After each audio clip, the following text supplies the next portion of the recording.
can believe it, week 5. Gosh, it's just kind of clicking off there, isn't it? Let's be reminded of our class norms. If you don't mind, if you have a question as we're going over the material tonight, if you would jot that down on a piece of paper, and then we will have a question and answer session at the end.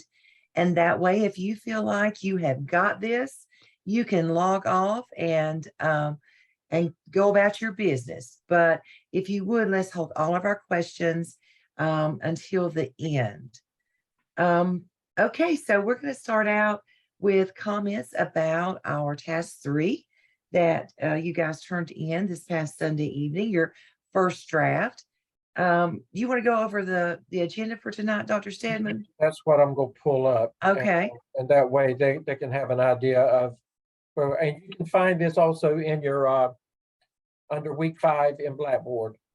And I did remember already, yeah, and we've reminded, but again, it's going to be, this is pretty much where we are right now. We've got several things we need to talk about task 3 and the peer reviews. I will probably go back in and just show you something about in Blackboard as a reminder. We're going to go back over this again, just to make sure that some of you have already done it because I got an assignment in today, but we want to make sure that everybody knows where to go. But then our big thing is we're going to camp out with task 4.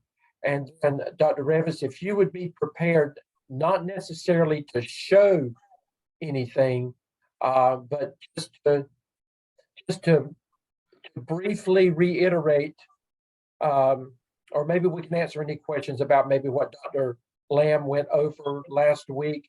But we've got to get through task 4. But after that, we will cap out with task stream more and make sure that they understand building that competency folio and those things. But there may be a question or two that we need to answer there. So we'll see.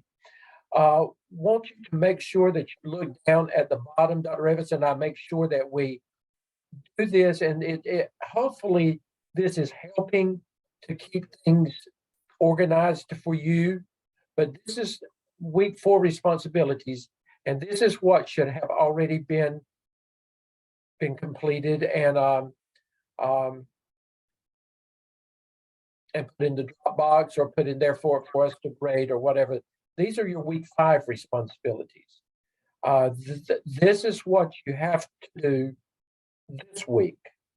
And then it's always wise to look a week ahead so that you can already get that in your mind, even though you're not necessarily having to do the work. You need to already have in your mind what's coming next. So again, always think about where you are and then where you're going, and that helps put it all together. But Dr. Evans, it's like you said, you have completed, as of tonight, you are 1/3 of the way of this semester. 1/3. Now, we've talked a few of you off the ledge, but it's okay. That's what I told you. The services that we do for counseling, those are free of charge. We don't charge you for them. That comes free. But we've talked you off the ledge, and look where you are. You're in week 5. Now we're gonna fuss at you a little bit tonight. Some of you, we're gonna fuss at you because there's some things that we taught. Dr. Revis and I taught this weekend. There's some things that we feel at this point should not be happening still. So we're gonna just basically we're gonna have our talk to our children tonight. And we're hoping that it won't happen again next week. So with that in mind, Dr. Evans, let's just talk about task 3 at this point. Well, first of all, I had some very, very strong papers, and it was, I had 2, and I'm going to call names if that's okay. Jackie Tinsley and Derek Crockett had perfect papers. So thank you guys and well done. Now, not that that's all that in a piece of cake, but some of you are still doing revisions, and that's fine. Remember that your revisions for task 3 need to be back into me by Thursday. Okay. And that's just so I can review it and you can go ahead and get it submitted to Blackboard in the evaluation Dropbox by Sunday evening. If it's not in the evaluation Dropbox, it's late. So that's why we have to get those, that review and those revisions done at least by Thursday evening. If it's a lot, you're gonna have to spend some time with it. If it's not much, just knock it out and get back with it. One thing that I'm going to say is this: if you are getting comments from me that you still have some incorrect APA citations or incorrect APA references, which, we had the annotated bibliography this week, and your reference should look the same in your reference section as it does on an annotated bibliography entry. So if I'm still telling you that your APA formatting is wrong, you need to go back and review the section we did in our first coaching session. Was that the first one, Dr. Stedman, where Dr. Hamilton and I did that session? No, it was the second one. Second one. Go back and look at that. I'm going to start really being heavy-handed and counting off if you don't get your APA down, guys. Listen, APA is about rules, but there are patterns to those rules. There are 3 things you need to know how to do. You got to know how to do an in-text citation correctly. In-text citations, whether that be a narrative or a parenthetical. There are 2 types.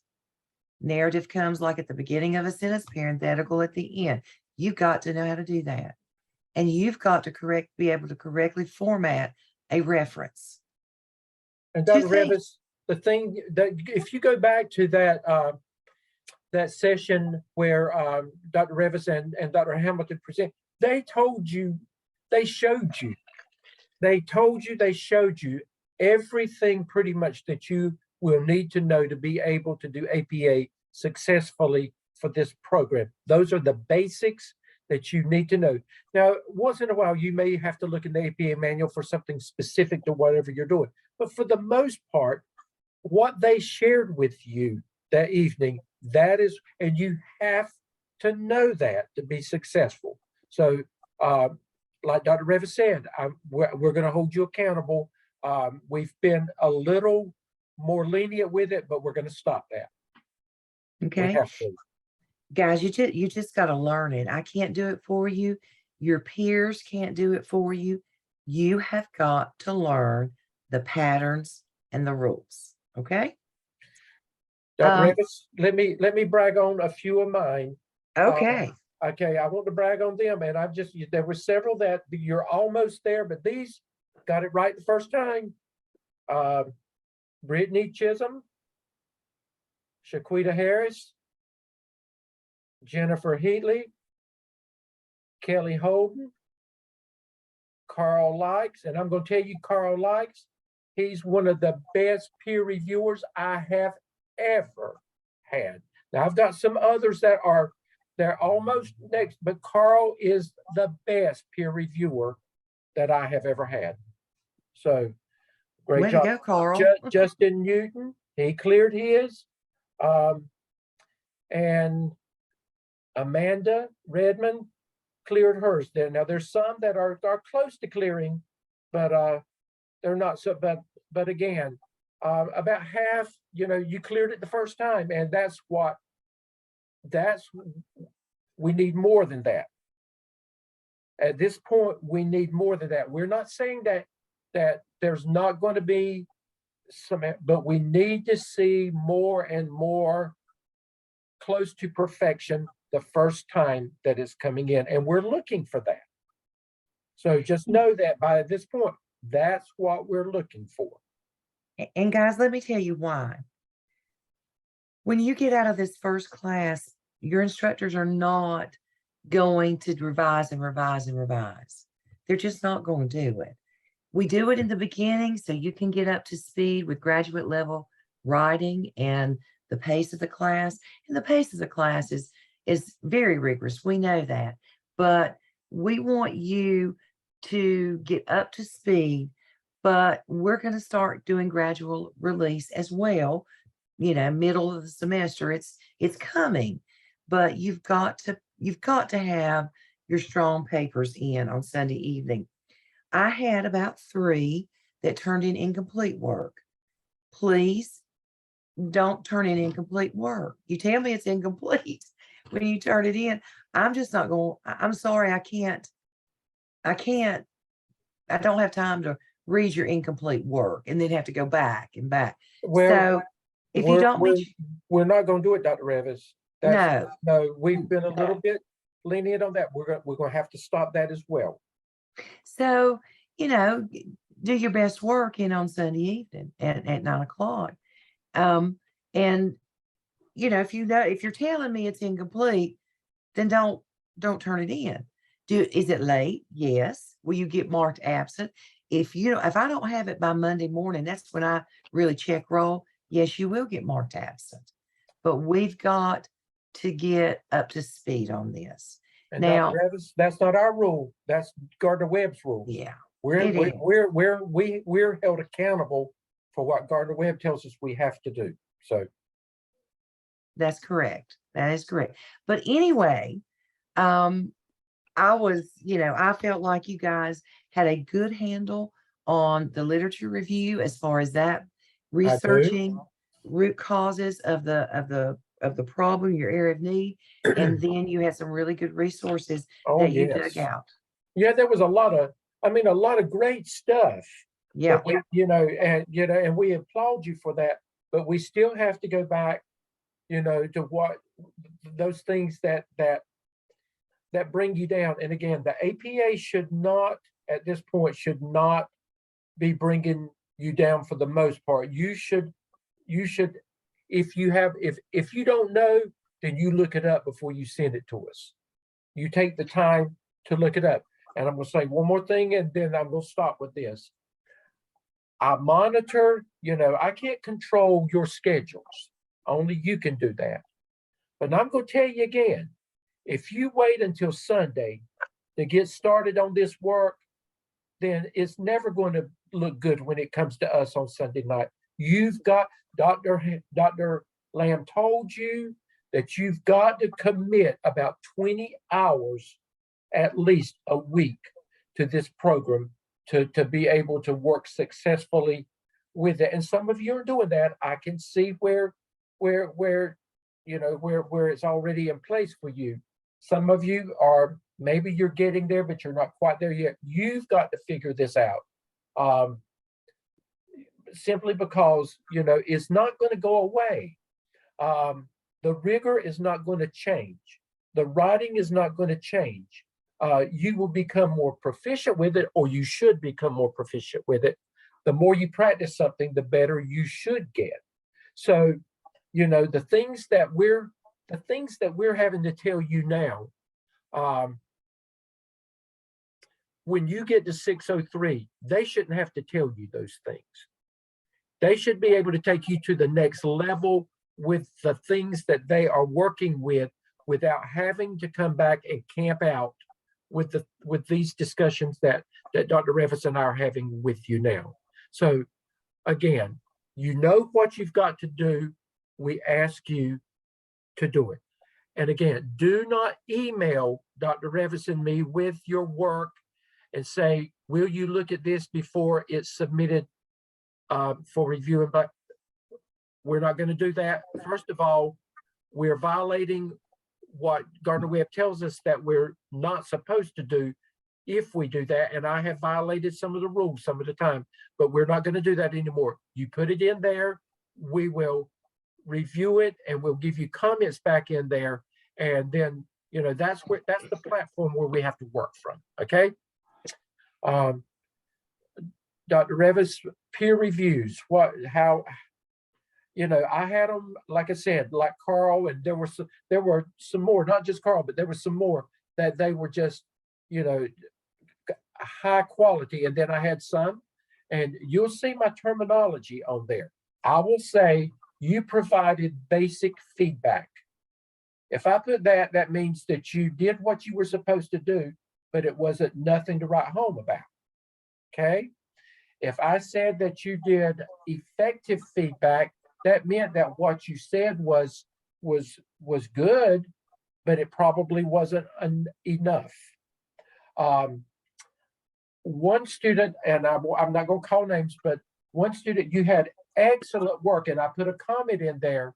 It said you may want to consider, and I'm just using this as an example, and this person did an excellent job, so I'm not picking on you. Said you may want to consider alphabetizing your online resources in your annotated bibliography. Don't say consider. If it's right, it's right. If it's wrong, it's wrong. You should have said ABC alphabetical order was not followed with your online resources. That needs to be corrected. Don't consider it, do it. So look at your terminology as well in there. Remember, you're going to be principals. You have to be specific with what you expect. Now's the time to practice that. Okay, and that's all I'm going to say on that, Dr. Revis. Okay. Well, and I had the same kind of thing. You're trying to be kind to people, and we get that, but And I we think want you to be. yeah, but I think you can be professional and kind, Right. but still be specific. And remember, we're looking for that formative. How would you help them grow? Exactly. And Exactly. so anyway, we'll continue to monitor your feedback and try to help you grow and become more comfortable with giving your adult peers feedback. Right. And again, the person that did that, I'm not picking on you. That just gave me an example because I know you were just being kind. That's what you were doing. Your peer review was excellent. So I was not picking on you. Dr. Revis, let's remind them of the AAPSL task 1 and 2, or I call it, we say task 1 and 2, but I call it the Zoom conference for work with the AAPSL. That's basically what it needs to be, basically. Okay. And I'll pull up while you're talking. Okay. Well, just remember that we talked last week. There are some professional dialogue starters in week 4. That's not an all-inclusive list, nor should it be considered that you have to use all of that. But remember, the focus for us is we want to see how you're growing in your leadership. Here they are, Dr. Revis. Okay, and what you have learned in doing those 2 tasks. So, for example, in task 1, when you're talking, be sure you introduce yourselves, okay? Because we're trying to put names and faces together. So, as the Zoom master, be sure that you are giving time to introduce yourselves. And the Zoom master is going to prepare an agenda and going to decide how he or she is going to move the meeting along so that one person does not dominate and so that each of the Zoom members can have equal time sharing. So we want to talk about what went well in the PLC, what you wish you would have done differently, and what you learned from leading your PLC. So we want you to get into that PLC work. For some of you, that's going to be one of your first experiences in facilitating a PLC. And then we want you to talk about your data dive. Again, these are just some ideas, but did you have to redirect your PLC discussion at any time? And how did you do that? What strategies or techniques did you use if you had to redirect? And how did you move your team to consensus for determining the most pressing need? Those are 2 really difficult things when you're facilitating group sessions. And so and Dr. Revis, again, would you go back to this? The old timey terminology for that is don't chase rabbits. You know, you can't chase rabbits. You keep them from chasing rabbits. You've got to keep everything focused. And then other things that you can talk about is talking about your biggest challenge in the program thus far. We don't want you to camp out here, but you can. Of course, it's always a good time to debrief a little bit. But more importantly, we want you to share how you believe you've grown in your leadership skills thus far in the program. Now, if you want to go ahead and talk about task 3 or the task 4 that we're looking at this week, then by all means you may do that. But you know, this is more of a reflection on your tasks 1 and 2. Okay. Okay. And with that in mind, let's remember that you go to your peer review where you submit your peer reviews and AAPSL completed peer review Dropbox. You click on that and you go all the way to the bottom. And this is where you will submit your work. And what you're going to submit is the Zoom link that the Zoom team captain, when they upload the video, they're going to send you the Zoom link, and all of you in the group will have the same, you will submit the same Zoom link for your assignment. What Dr. Revis and I will look at, we will individualize based on your participation and what you say and what you do as a part of that group. And we will also look at specifically at the leader of the group this time. Okay?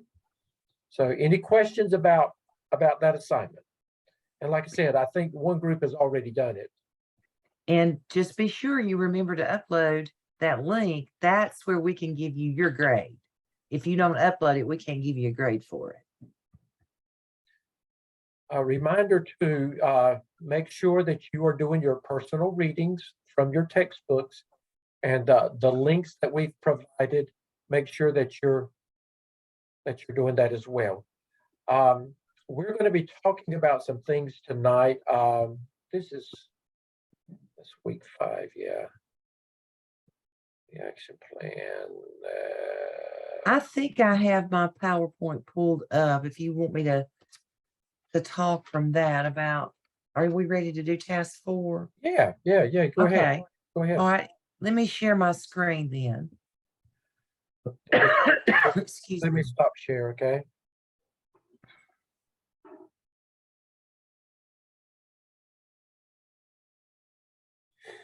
Hey, let me know with the thumbs up if you can see my slide deck. Okay. All right, great. So task 4, that's what I call the culminating task. Remember, what you've been doing is simulating what you would do as a principal and a school improvement plan. So this is the school improvement framework, actually from South Carolina. And of course, we have diagnose, select, plan, implement, monitor, and revise. So let's overlay what we've been doing. In the first task 1, you established your PLC. It was an organizational meeting. In task 2 is where you did your data analysis and you identified your most pressing need. You diagnosed. In task 3, that is where you did your research. And again, you've heard me say this before, we're notorious in education. We will do some data analysis, but we don't do the research. We just start talking about things we've seen other people do or what we've heard about. We need to do research to make sure that the strategies or the program that we want to implement addresses our most pressing need. In task 4, that's where we're going to develop our action plan. In that action plan, we're going to determine long range, short range goals and strategies, and we'll define roles and responsibilities. So you're going to talk about your activities or strategies, and you're going to talk about how this would be implemented. And we'll go over that in just a moment. Task 4 also has a monitoring piece built in with it, formative and summative assessments. So that's how our AAPSL overlays with a school improvement framework. This is the graphic organizer that you're going to use in your action plan. Not only for the AAPSL, you will use this same template many times throughout the program.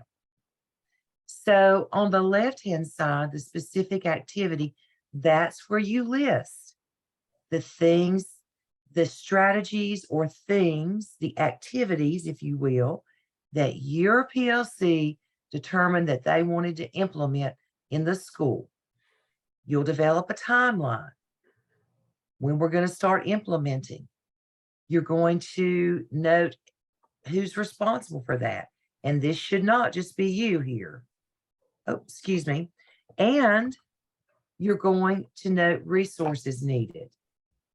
If it's a program and you're going to have money for it, you're going to need to designate an approximate cost there.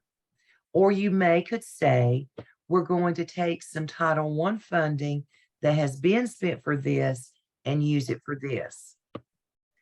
You will have monitoring pieces. These are your two monitoring columns, formative and summative. I'll talk about this again because I want to talk about it twice.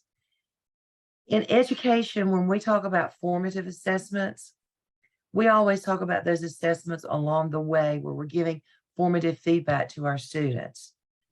For your action plan, formative assessments is teacher behaviors, teacher assessments.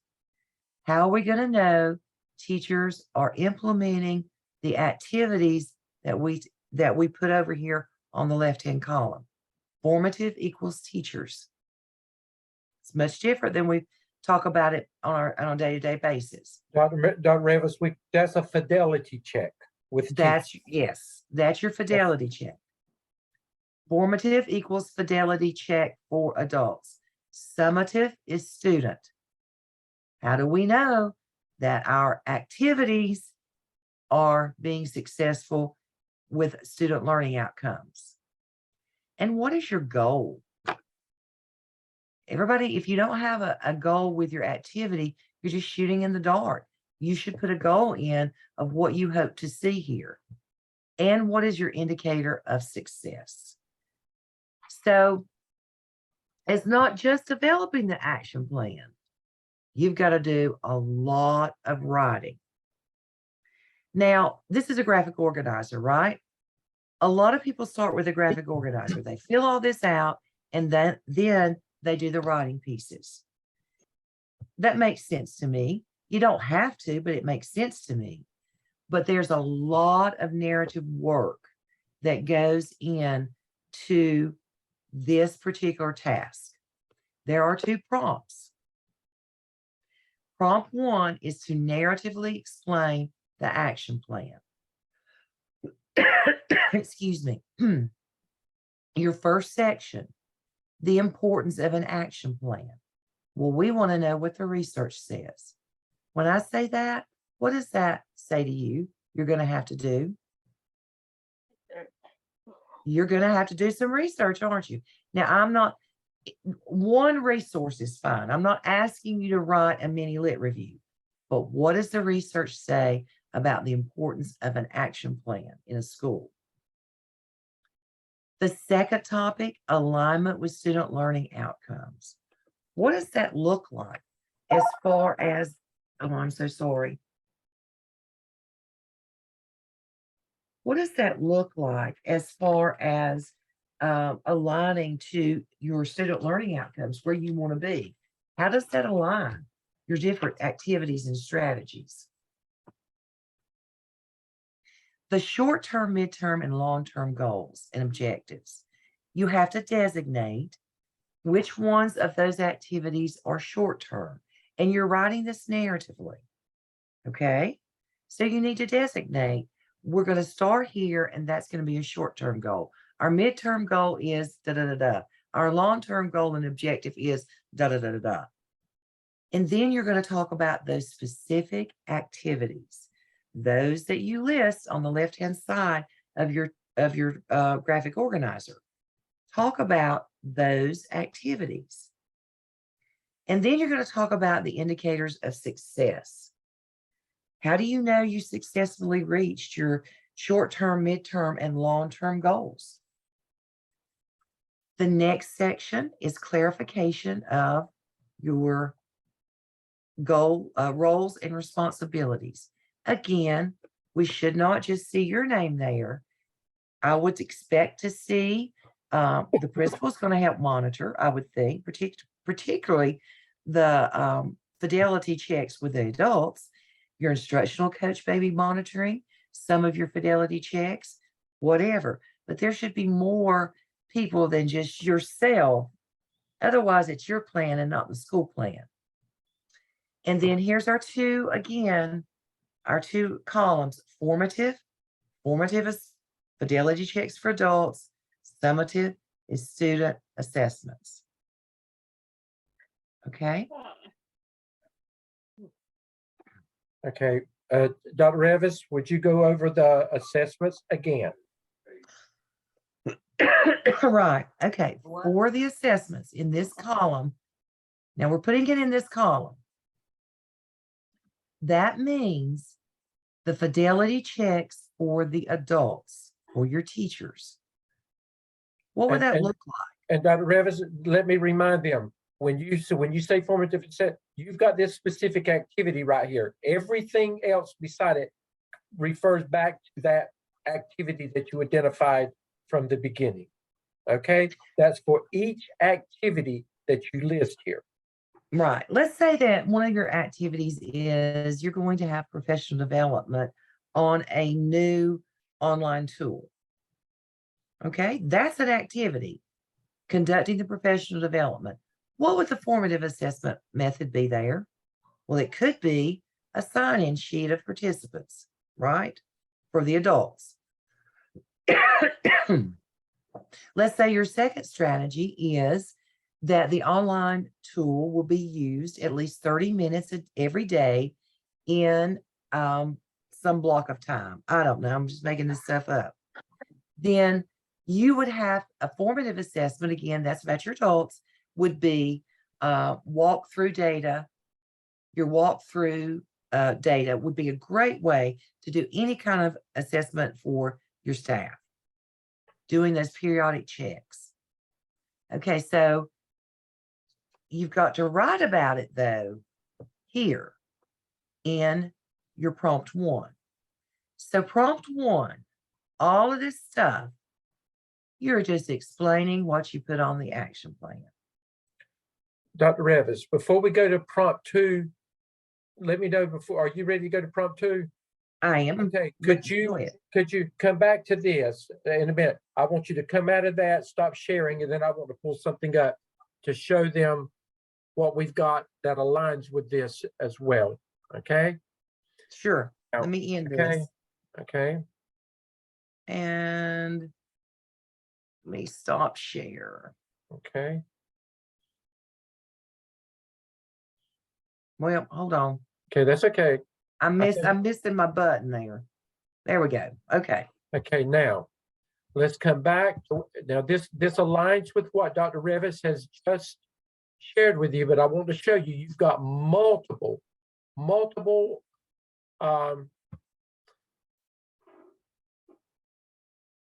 okay, this is your helpful hints document. Now, what Dr. Revis has said, you've got a lot of narrative work in task 1. We've done, and again, we've laid it out for you. Those headings that she just mentioned, just like look at number 3. It says your heading is, and that's what you're going to put your heading: the importance of the action plan research space. And then it tells you, we've told you exactly what you've got to do. And guess what else we've done? we've given you an example of what it should look like. And we've done that for every one of those headings. And I wanted to come down here specifically to, and I hope this is okay. There's your short-term, midterm, and long-term goals.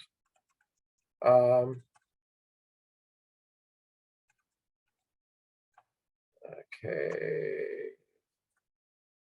Indicators of success.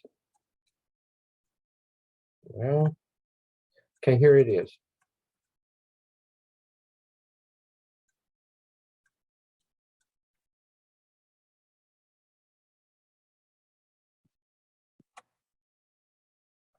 Okay, again, this further explains in the helpful hint. This is where there is a system in place to monitor the adults in the process, your formative assessment.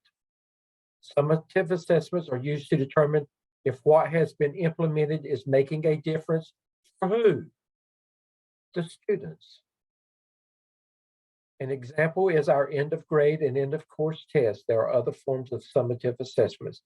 And again, we've provided you with lots of helpful materials that you can use. Again, go back to your, let me stop this, and then I want to show you this, and then we'll come back with what Dr. Revis is doing.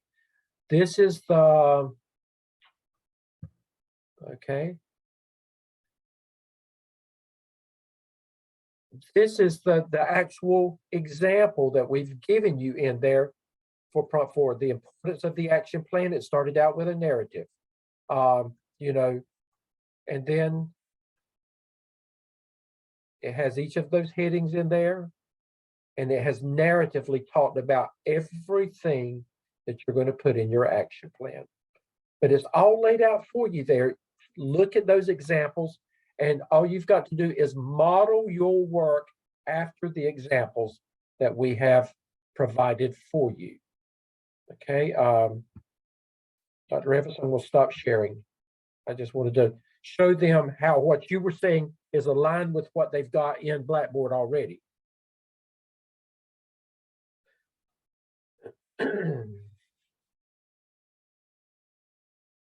Can't hear you.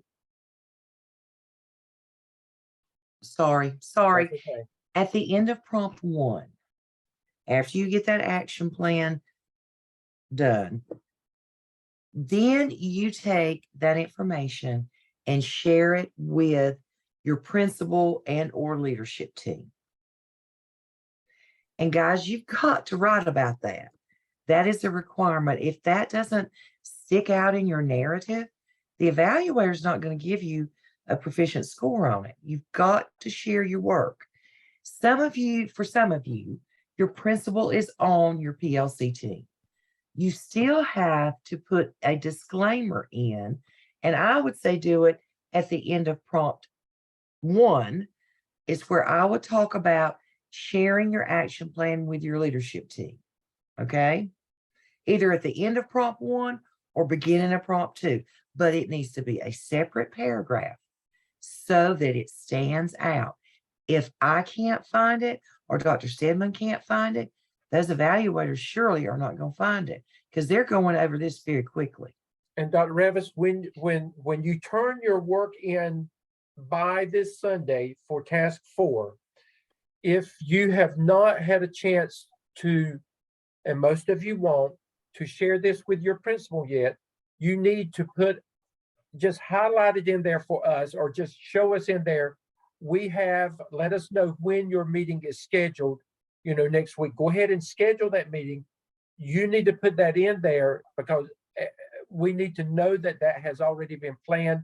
And then when you resubmit the work after the peer review process, then that should be included in that final submission that comes back to Dr. Revis and me. Okay, so after you share your action plan, and again, just put your placeholder in there and highlight it, you have more narrative work, okay? And this is a lot about, okay, now that you've shared it, how do we implement this and how do we make it happen in our school building. So the first subheading is building efficacy, what the research says. Okay, so we need to see a little research in there with a resource, at least one, but not a mini lit review. Next, strategies for sustained growth. What does the research say about moving forward in the quest for improving student achievement? Issues concerning diversity. What are the issues in dealing with special populations like our ELL students, our students with disabilities, our migrant students, whatever? And how are they going to be addressed in that action plan with those activities and strategies? Then resources. Talk about those resources that you're going to need from in order to implement these new activities or this new online digital tool. And of course, you're doing this all narratively. And then how do we establish a shared vision of learning? How do we get buy-in? And I think this is for a principal, this is really the hard part. How do you get buy-in? What are the plans for getting everybody on board? What are the plans for sharing the action plan? Now, I'm hoping that your principal will allow you to share the action plan. But if he doesn't, then you've got to talk from a research base there. And then lastly, you always have your appendices, and then you will have your reference section. Dr. Revis, I want to remind them again that the prompt 2, remember, most of what you do there, it's not what you think, it's what the research says. You've got to, you can put your writing flair in there, but you've got to have some research in there, according to the research, blah, blah, blah, blah. And, there's lots of stuff out there to help you with that. When you talk about building efficacy, this is just the beginning of looking at efficacy. This is just touching the tip of the iceberg. We will focus on efficacy in great detail when you get to evidence to the AAPSL. A lot of emphasis and a lot of time is spent on that. And if you look at your helpful hints, we've got examples for each of those headings in your helpful hints as well. So again, this is a lot of narrative writing. You've got to meet with your PLC and develop a plan. You've got to do your narrative writing. And we know you're probably not going to have time to do your presentation this week, and that's okay. But put a placeholder in your narrative work so that both of us will know where to look for it. And I want to remind you, with all of your work right now, some of you are not including the appendices. The appendices.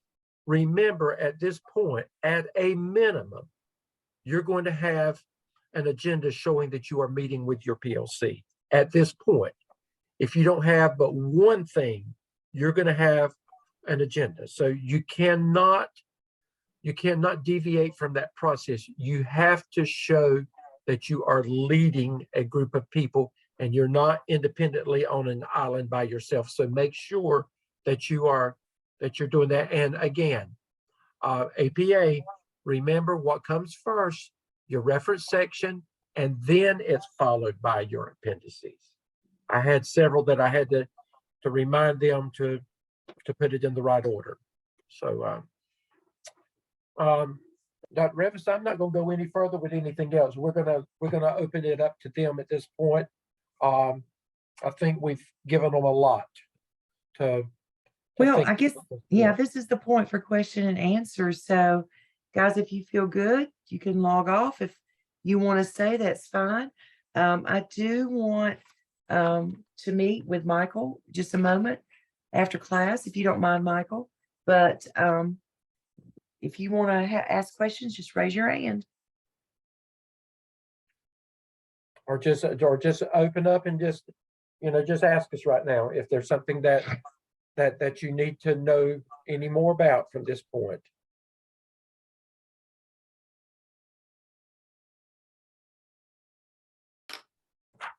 Thanks, Derek.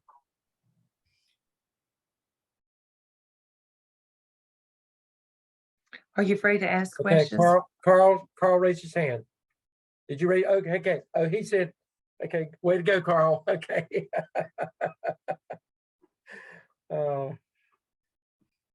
Okay, I have a quick question then. The Okay. data can be from task 2 and the resources can be from task 3, correct? Absolutely. Okay. Again, Sarah, that's a good question. Everything that you've done in task 1 and task 2 should be incorporated as you need to in task 3. You can use anything that you've already done. Yeah, it's kind of building on each other. You got your data and you got your strategies and resources that you identified in task 3. There should be a connection between the activities we see you and hear you talk about and the research that you just did. Okay. I have a question. We had a meeting with the our MTSS today, and the PLC team did. And can I add some new? I mean, I'm going to use the ones that I did, but I wanted to know if I could use the new information that she shared with us. Absolutely, Tori. Okay. Because we met with her today, and she shared some new information that I would love to use. Absolutely, yes. Okay. Okay, other questions? I hope this is good, Dr. Revis. Well, it is okay to ask questions. That's what we want you to do. Yeah, that's right. Don't be afraid. But I mean, I hope this is a good sign. Okay, Kim. Thank you. I just wanted to know if you could share a couple examples of formative assessments. You mentioned walkthroughs. Could a informal observation from a principal or assistant principal? Absolutely. And then I was also thinking about like mentors. I have a beginning teacher on my PLC. So could that mentor just to check the fidelity of the work that we're doing within the classroom? Exactly. And you can also put in artifacts like, doing random checks on lesson plans if you wanted to. Okay. and again, those of you that are blessed with literacy coaches, those kind of people, the work that they do, they can help you with these fidelity checks as well. So, a lot of things a lot of times they lead staff development. They're the leaders of staff development. So, the work that they do could actually serve you well, as you're looking at, is this being done with fidelity? And also just the usage of an online tool on that dashboard, right? Like the principal could review the usage reports from students to know that the students are using the program with fidelity. Okay. Exactly. And I just wanted to tell, I had such a fun day today. I did my intern hours today at the school I'm working at, and I just really had a really fun day, and I just wanted to great. shout out that that doesn't always happen, but it was it was a good day. Congratulations, Kim. Thank you so much. Okay. Somebody else. Dr. Revis, this is Christina Davis. My PLC decided that we would send out a Google Doc asking teachers how we could support them in the math workshop model. How do I add that? Do I just screenshot the survey that we are sending out? Well, on your action plan, okay, Christina, actually what you could put in is that is one of your strategies that you're going to survey staff exactly to determine how they can feel more supported. That can be a strategy. Now, or I'm surprised nobody's asked us, how many strategies do we have to have? Dr. Stedman, what do you think on that? How many strategies or activities? I think at this point, Dr. Revis, I would think 4 or 5. Yeah, I think 4 or 5. And again, remember though, that you don't want your focus to be too focused on teachers. Remember, this is about student achievement. So your focus should be, even if you have a strategy with the teachers, you should be able to tie it in to student achievement. You're going to have a whole section on teachers next when we get to the AAPSL, okay? So don't remember that the action plan has to be about improving student achievement. Okay? Okay, Neely. Okay, I have a couple things. So with that, then the main area of this task we're focusing on anything with teachers is the formative assessment piece. Exactly. Yeah, and that may be what you were referring to when you asked that question. Yeah, the formative assessment is about the adults, but the overall action plan is about, and again, you want to focus on whether they're doing what they're supposed to do so that students can achieve. Okay. You see what I mean? Yeah. My other part is, just so I understand visually, we're doing these tasks individually, but we're going to put it all together at the end and turn it in as one. Is that correct? Exactly. Sometimes I like compartmentalize and think, oh, well, a task, but it should all. It should flow. And then we're going to tell you at the very end to go back and combine your references and combine your appendices and put it all into one document. Okay, that makes sense. Okay. And I wanted all these pieces have to connect. Okay. Okay. I don't know why I think of it as individual, but then I'm like, oh wait, these have to actually connect together into one thing at the end. I wanted to piggyback on Kim and say, my administrator gave me a super cool opportunity yesterday and asked me to do a site visit in his place yesterday in Spartanburg 6. And it was such a cool opportunity. I loved it. I learned so much. And so it's neat when you're going through the process and your administrators kind of hand off some things for you to do and you know, throw you in there. And it was very neat and I learned a lot. So it was way to go, Neely. Thanks for great. Brittany Chisholm said that she was able to spend a whole day yesterday doing this. So great job, Brittany.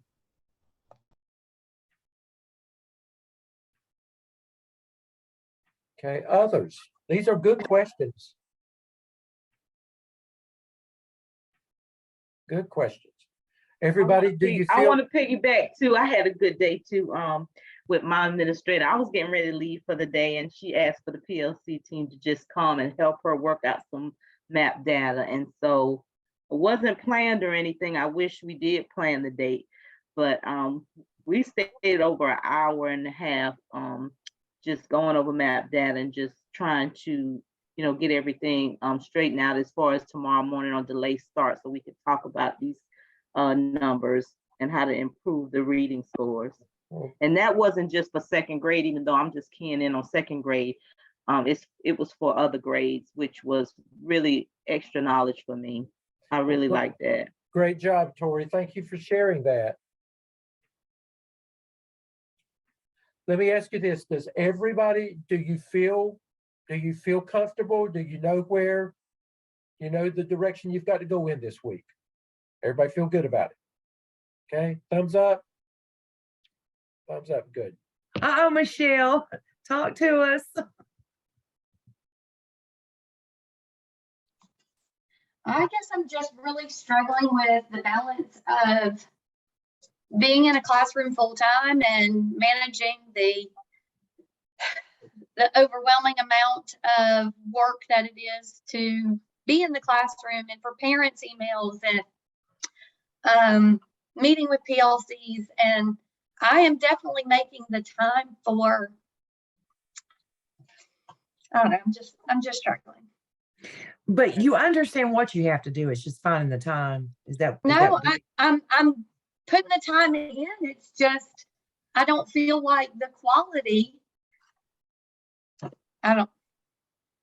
Okay, talk.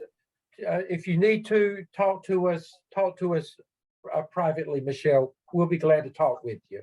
Okay, Uh, Michelle, Would you you- got my phone number. Give me a call, okay? okay, And you know how to reach me if you need me as well, okay? yes. I'm sure you're doing far better than you giving yourself credit for. I know you are. Yes, you are. She is. I'm one of her readers. Yes, Yes, you yes, are. yes. Andrelisha, Yes, I'm just piggybacking off of Michelle because I'm in the same boat. It's hard. It's really hard. And this last assignment, I have a 1-year-old, so it's really hard for me. That's why right now I'm sitting in the car because my mom is in the house with him because he just runs around like he's crazy. But it's really hard. And I actually had a breakdown at work last week that I had to take 2 mental health days because I had a headache 3 days in a row. So I had to take off Thursday and Friday. And it really has been hard trying to balance. And this last assignment, I actually turned it in late. I reached out to Dr. Rivers and I was like, you know what? It was not playing well and I turned it in late, but I still got a good grade on there. She just took off 10 points, but I agree. It has been a struggle for me too, to the point I literally had to break down and cry because it was just too much for me. and we understand that, and I promise you, there have been many that have been in the same place where you are, but then there will come a point in time that you hang in there because you've come too far already. You hang in there. You will look back and you will see how you were able to deal with that 1-year-old and Alicia and think you're able to figure. All of you are much stronger and better than you give yourself credit for. The fact that you've been here 5 weeks already tells me that you're made of something. You're made of good stuff. And you're almost at the end of completing your first full evidence. You're almost there. And I promise you this, once you get this AAPSL done, the you're gonna fly through it. Just hang because on. You will understand the process. You will know. Right now, you're having to because the formatting and the process will not change. The content and the work that you do will be different each time for each evidence. But the hardest part is that you're having to deal with stuff that you've never done before. It's all brand new. Everything is brand new. But when you get to the AAPSL, like Dr. Revis said, it won't be brand new. When we talk about task 1 of the AAPSL, then all we've got to talk about is what goes into task 1. We won't have to go back and you won't have to figure out all the bits and pieces that go with that because you will have already done that. So by the time you get there, and again, you hear us say, I promise you, you're going to look back and you're going to say how much easier it is simply because you will have there will be a baseline to work from. You didn't have anything to work from except that you were a classroom teacher. That's all you had to work on. All of this is brand spanking new to you, and we understand that. But you are truly doing, for the most part, you're doing much better than you're giving yourself credit for. Even though we're hard on you, and even though we might say, go back and fix this or what that, we can't tell you everything that we're feeling. We'll save that for later on. But I felt like you needed to hear it tonight. Yes, but it's hard. Like last week, I had meetings all week, so it was hard trying to even have a Uh-huh. PLC meeting because I was in trainings. So I'm Right. like, ah, Right. But And you'll have but the weeks thing like is, that. Andrelisha, you're figuring it out though. Even if you already just talking about it tonight lets me know that you're more in control of this than you realize. yeah. You are. And last week you couldn't have talked to us about what you're talking to us now because you were at a different place last week, but you can talk about it now. You're gonna be fine. You are. I think we've got another hand up. Kristen, I think your hand was up. I can't hear you. Okay, can you hear me now? Yeah. My face jumped and I didn't know where I went. One thing that our group, we're in Dr. Redis's class and we are Zoom group 1. One thing that we've done is created a chat group that we text with, and sometimes it's about the class and sometimes it's just, hey, this is what I did for a stress reliever this week. I think it's been very helpful for me, one, just knowing somebody else is going through this with me, and just kind of having other people to lean on. Hey, Derek, how did you address this? Or, hey, Kristen, how did you do this? I know you don't know these people, but I will tell you they're in it with you. And that has probably been the one thing that's helped get me through the last 5 weeks. And talk to each other, find somebody in the group, just talk, just say, can you talk? Mm-hmm. And you will have a bond with that peer group, and probably you all will be together throughout the program. So we already have a date set to meet. all right. Good deal. I've got a Okay. question in the chat box. When are internship hours needed to be completed? You have to have 80 hours by the end of this semester, and you should have it timed so that you can finish it up by about, what would you Week say? 15, about week 15, yeah. Yeah, week 15. There's not anything due in task stream right now. Okay. And we'll go talk to you over about that. We'll talk to you about that in a couple of weeks. Okay. Anybody else? Guys, if you need to get in touch with me to ask questions, clarifying questions, please do so by my email. And me too. I cannot always answer your phone calls, but I can usually sneak around, and regardless of the meeting or what I'm doing, I can usually return an email. Okay. Okay. Thank you for your patience and kindness tonight. And Mike, if you will hang back with us, we will see everyone. No class Thursday night. Yay. Yeah. Michelle, make sure you call Dr. Revis.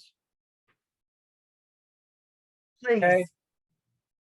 Okay, I can do that maybe sometime tomorrow. Okay. Yeah. Okay, thank you. Michelle, if I don't answer, I'll call you back. Okay. Okay. Okay. Just leave me a voicemail. Sometimes And I can't. Angelicia, if you need to talk, you reach out to us. Okay. Thank you. Okay, thank you. You're welcome. Mike, can we see you? Can you show us your smiling face? Yeah, there's Mike. Okay, Mike- you have me worried, Mike- friend. Yeah, Mike, you and I go to the same barber. Every day, right in the bathroom. Okay. Everybody else is about signed off. So I got some work from Mike today. Yeah. Are we still recording? It's gonna be. Let me stop recording. All right. Thank y'all.